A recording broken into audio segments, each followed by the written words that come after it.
क्या करूं शुक्रदेव, मेरा मार्गदर्शन करे। इस उल्टा अदिति ने अपने रूप चाल में ऋषिवर को फंसाकर मेरा जीवन नष्ट कर डालने का प्रण कर लिया है। मेरी रक्षा करे शुक्रदेव, मेरा मार्गदर्शन करे।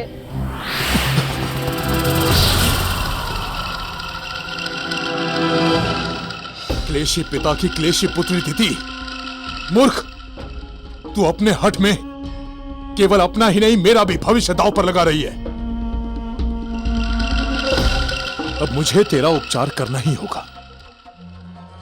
बहन अदिति लगती तो इतनी भोली है जैसे अभी दूध के दांत भी न टूटे हो, पर अंदर छिपे हुए हैं विष वाले दांत, जिनसे वो मेरे जैसे लोगों को डसती है।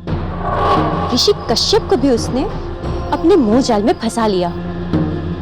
वे तो इस प्रकार का आचरण कर रहे हैं जैसे उसकी गाय हो। इस अदिति की तो दुष्टता सीमा पार हो गई। मेरी ही भूल थी कि मैंने समय रहते उसे पहचाना नहीं। ये तो शुक्रदेव ने सही समय पर सत्य के दर्शन करवा दिए, वरना मैं तो कुछ समझ ही नहीं पाती।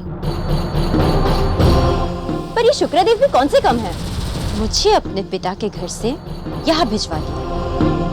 और अब जब मुझे सहायता की आवश्यकता है तो उनका तो पता ही नहीं। शुक्रदेव, आज आपने मेरी पुकार को अनसुना करके मेरा घोर अपमान किया है। इसके बाद मैं कभी आपका मुंह भी नहीं देखूंगी। पुत्री अदिति, अब और कुछ कहने की आवश्यकता नहीं है। आ गए आप? आपको मैं कब से पुकार रही हूँ और आप अब आ रहे हैं? नहीं पुत्री, मैंने तो जैसे ही तुम्हारी पुकार सुनी। छोड़िए ये सब। आपको पता है क्या, आपके अनुचित परामर्श के कारण मेरी आज कितनी दुर्दशा हुई है, कितना अपमान हुआ है। मेरे अनुचित परामर्श के कारण इसीलिए कहते हैं कि मूर्खों से मित्रता अच्छी नहीं है, किंतु इस समय कोई न कोई युक्ति लगाकर इस क्लेशनी का कश्यप ऋषि से मेल मिलाप करवाना ही होगा, अन्यथा ये झगड़ालू स्त्री मेरा भविष्य ही नष्ट कर डालेगी। अब चुपचाप क्या खड़े हैं? लगता है आपकी अदिति से साठगांठ हो गई है। इसी कारण आपने पहले मुझे तो यहाँ भेजा और अब चुपचाप खड़े हैं। रुकिए, इस प्रकार आप कहाँ जा रहे हैं? पुत्री अदिति, जब तुम्हें मुझ पर विश्वास ही नहीं है तो मेरा यहां रुकने का कोई अर्थ ही नहीं बनता। जब तुम्हें यह लग रहा है कि मैं पुत्री अदिति के साथ मिला हुआ हूं तो ठीक है, इस समय मेरे लिए उचित यही होगा कि मैं अपने लोक वापस लौट जाऊं। अच्छा ठीक है, मैं फिर से ऐसा नहीं कहूंगी।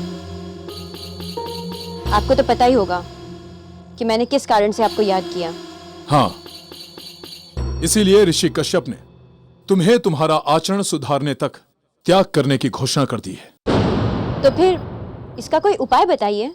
पुत्री अदिति, यदि तुम ऋषि कश्यप के श्रेष्ठ और ज्येष्ठ पुत्रों की माता बनना चाहती हो तो जैसा मैं कहता हूं तुम वही करोगी। ठीक है, मैं वैसा ही करूंगी, किंतु ये बताइए कि मुझे करना क्या है।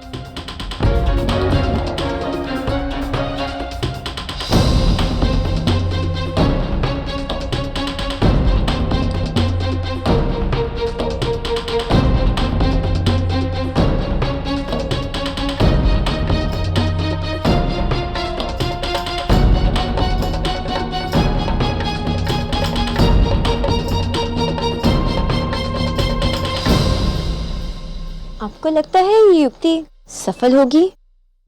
पुत्री अदिति, मैं तुम्हें पहले भी कह चुका हूं कि यदि तुम्हें मुझ पर विश्वास नहीं तो मेरा यहां रुकने का कोई अर्थ नहीं बनता। मैं जा रहा हूं। नहीं शुक्रदेव, आप जैसा कहेंगे मैं वैसा ही करूंगी। उत्तम, अति उत्तम। तो पुत्री अदिति, अब इस शुभ कार्य में देरी मत करो। ये उपाय जितनी शीघ्र हो सके कर लो। और फिर देखना, ऋषि कश्यप हर प्रकार से केवल तुम्हारे वश में होंगे। चलता हूं मैं।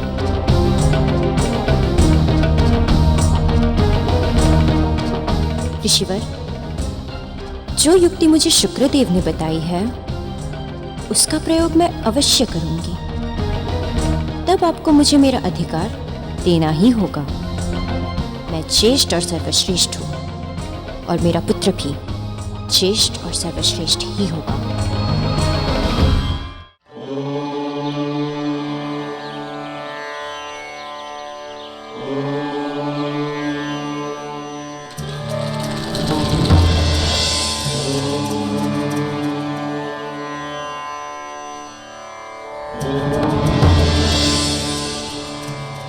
ओम सूर्याय नमः।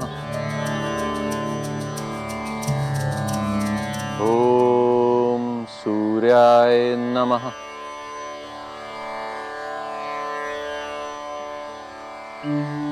हे सूर्यदेव, आपका बहुत बहुत धन्यवाद कि आपने देवी अदिति जैसी सुशील और संस्कारी कन्या पत्नी रूप में मुझे प्रदान की। उनकी बड़ी बहन देवी दिति मेरे लिए चिंता का विषय है,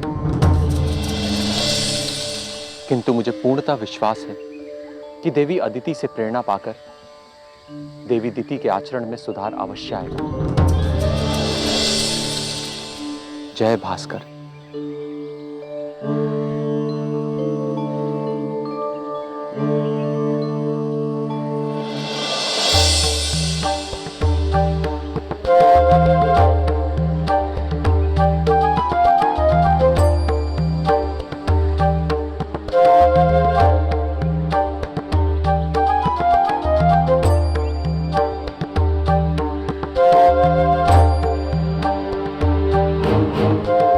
इस समय इस प्रकार देवी दिति के यहाँ आने का क्या कारण हो सकता है? क्या कोई चमत्कार हो गया? क्या इनके मन में धर्म और भक्ति के अंकुर फूट निकले?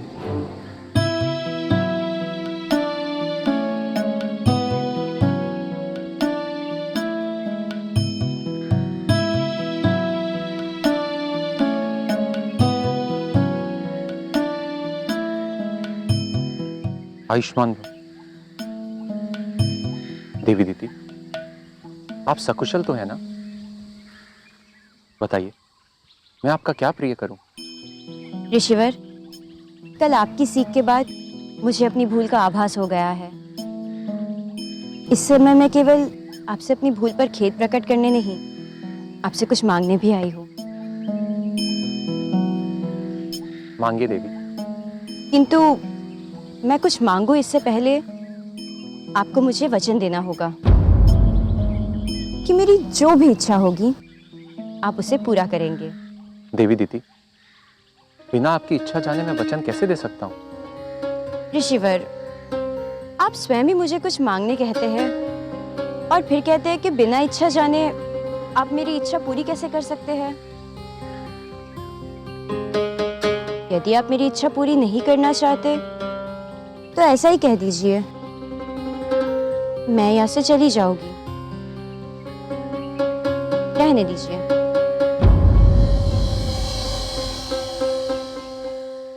नहीं देवी, हमने आपकी इच्छा पूछी।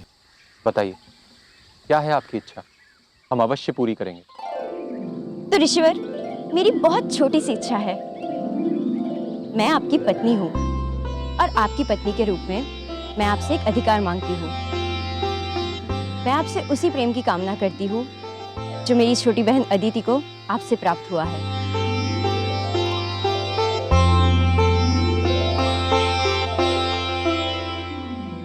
देवी दीदी, आपकी मांग सर्वथा उचित है। मैं इसे अवश्य पूरी करूंगा। चलिए, आश्रम वापस चलें।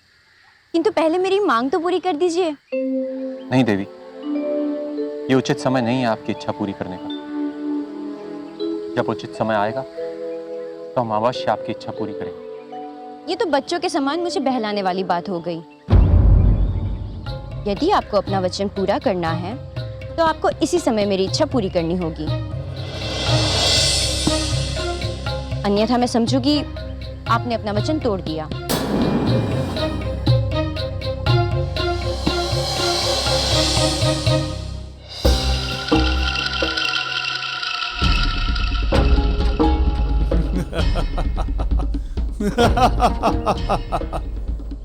ये है शुक्रदेव की युक्ति का चमत्कार। शुक्रदेव की चतुराई के आगे ऋषि कश्यप तो क्या, बड़े बड़े देवता भी असहाय हो जाते हैं। और अब सूर्यदेव, तुम्हारी बारी है। अब तुम्हारा समय आ गया है, वो समय जिसकी मुझे लंबे समय से प्रतीक्षा थी। अपने एक एक अपमान का मूल्य अब मैं तुमसे वसूल करके ही रहूंगा सूर्यदेव। मैं तुम्हारे संसार को तहस नहस कर दूंगा।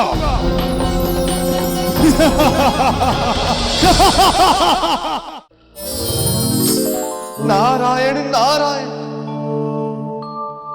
बचाइए प्रभु, बचाइए, रोक लीजिए, इस अनर्थ को होने से रोक लीजिए प्रभु। क्या हुआ देवर्षि? आप इतने व्याकुल क्यों हैं? कौन सा अनर्थ आपको चिंता में डाले हुए है? नारायण नारायण, प्रभु सूर्यदेव, पृथ्वी लोक पर देवी दीति इस समय जो कर रही हैं, क्या वो किसी अनर्थ से कम है? वो जो भी कर रही हैं, उसमें आपके परम शत्रु शुक्रदेव की कुटिल योजना है, उनका षड्यंत्र है। हे प्रभु, अपने परम भक्त ऋषि कश्यप की रक्षा कीजिए प्रभु। देवर्षि, शायद आप भूल गए कि इस संसार में जहां भी जब भी जो कुछ घटता है वह मेरी ही इच्छा और आदेश से घटता है। नारायण नारायण, किंतु सूर्यदेव, फिर संसार में वो क्यों हो रहा है जो हो रहा है? क्या आपने सोचा है? नहीं, मैंने नहीं सोचा। आप ही बताइए कि क्या दुर्दशा होगी। नारायण नारायण, आप परिहास कर रहे हैं सूर्यदेव, किंतु ये परिहास का समय नहीं है। जिस इच्छा से अनुचित मुहूर्त में देवी दिति ऋषिवर कश्यप के पास गई है, यदि उन्होंने भूलकर भी उसे स्वीकार कर लिया तो इस संसार में पाप का उदय होगा। पाताल में अचेत पड़ी भयानक और विकराल दैत्य शक्तियां जागृत होंगी और शुक्रदेव का मार्गदर्शन पाकर पातालवासी दैत्य पूरे संसार को मथ डालेंगे। देवर्षि, मेरे इस इच्छा संसार में हर वस्तु दो तत्वों से मिलकर बनी है और ये दोनों तत्व एक दूसरे के पूरक हैं। हर तत्व विरोधी तत्व के बिना अधूरा है। प्रकाश का पूरक है अंधकार, आकाश का पूरक है पाताल, पुरुष की पूरक है स्त्री और पुण्य का पूरक है पाप। ये सारे तत्व एक दूसरे के बिना अधूरे हैं। यदि इनमें से कोई भी एक ना हो तो ये सारी सृष्टि अधूरी है। इसलिए पृथ्वी लोक में जो कुछ घट रहा है उसे ऐसे ही घटने दीजिए। इच्छा संसार तो आप ही का है प्रभु, इसे संपूर्ण करना या अधूरा रखना वो तो आप ही की लीला है। किंतु देवी दीति को यदि अभी रोका ना गया तो मुझ अज्ञानी को तो भविष्य में विनाश और हाहाकार ही दिखाई दे रहा। मेरी आपसे पुनः विनती है प्रभु, इस अनर्थ को रोककर संसार और संसारवासियों के सुखमय जीवन को अभय प्रदान करें। आप जैसे ज्ञानी से ऐसे वचन सुनकर आज हमें आश्चर्य हो रहा है। आप तो जानते ही हैं कि इस संसार का कर्म योग इसकी रचना से पहले ही निर्धारित हो चुका था। अब जो कुछ हो रहा है उसी पूर्व निर्धारित कर्म योग के अनुसार हो रहा है। हम इसमें हस्तक्षेप नहीं कर सकते।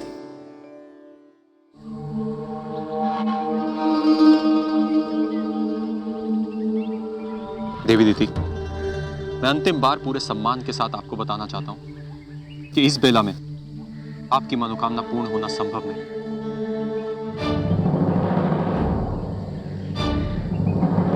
कितना भी भाग ले ऋषिवर, मेरी मनोकामना आपको पूर्ण करनी ही होगी।